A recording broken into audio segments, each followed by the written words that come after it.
Good morning, good afternoon, or good evening. Pre-recording of a journey through Genesis because I have a funeral today. So, sorry guys, I cannot be live. I can't be at two places at once, but I did promise you guys a pre-recording. So this is day 12. Now the Lord said to Abram, "Go from your country and your kindred and your father's house to the land I will show you. I will make of you a great nation, and I will bless you, and I will make your name great, so that you will be a blessing. I will bless those who bless you, and the one who curses you I will curse, and all your families of the earth shall be blessed."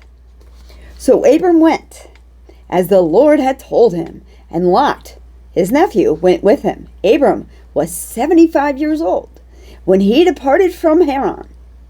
Abram took his wife Sarai and his brother's son Lot and all the possessions they had gathered and the persons whom they acquired in Haran, and they set forth to go to the land of Canaan.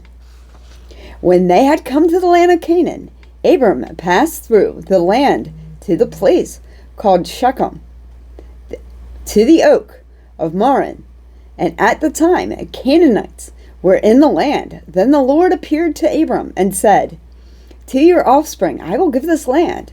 So he built there an altar to the Lord, who had appeared to him. From there he moved on to the hill country, on to the east of Bethel, and pitched his tent with Bethel on the west, and Ai on the east. And there he built an altar to the Lord, and invoked the name of the Lord. And Abram journeyed on to the stages toward Neggerim. Now there was a famine in the land, so Abram went down to Egypt to reside there as an alien, for the famine was severe in the land. When he was about to enter Egypt, he said to his wife Sarai, "I know well that you are a beautiful woman in appearance, and the Egyptians see you. They will say, 'This is his wife,' then they will kill me.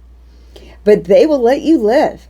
Say, 'You are my sister,' so that it may go well with me because of you, and that my life may be spared on your account."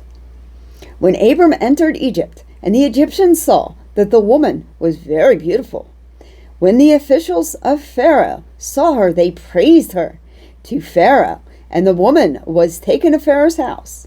And for her sake he dealt well with Abram, and he had sheep and oxen and male donkeys and male and female slaves, female donkeys and camels. But the Lord afflicted Pharaoh in his house with a great plague because of Sarai, Abram's wife.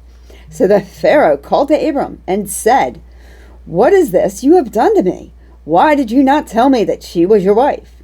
Why did you say, 'She is my sister'? So they took her for my wife. Now then, here is your wife. Take her and be gone." And Pharaoh gave his men orders concerning him, and they set him on the way with his wife and all that he had. All right, before I get to the reflection, guys, I just want to let you guys know two things, and this will probably come up. Sarai and Abram, he wasn't Abraham yet, were actually brother and sister, but it was like a half-step situation. So they weren't blood. Remember, things were different back then.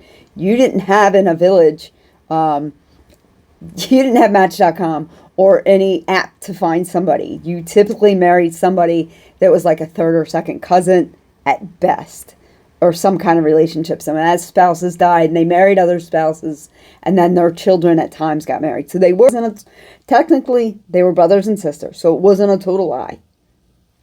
However, it was also well known that when foreigners traveled, and whoever was in charge of that land, like a pharaoh in the Egyptian sake, when they found women, they found foreign women specifically very beautiful, and travelers did tend to marry off their women to whoever was the rulers of that town or that area. That was a common thing in society. Just so you're aware, like what Abram's doing isn't craziness. But if they found out the women who were very beautiful that times they did kill off their spouses so they could covet thy neighbor. That, remember, the Ten Commandments didn't come out yet. We didn't have Moses for another, like, 1,500 years. That's one thing. Two, it was common for that area to have a famine. So, Egypt, because of the Nile and the way the Nile filled up and then released its water every year on a regular basis, Egypt did not have the famine as severe as it was in the rest of that area. Okay, so those two things I want you to understand.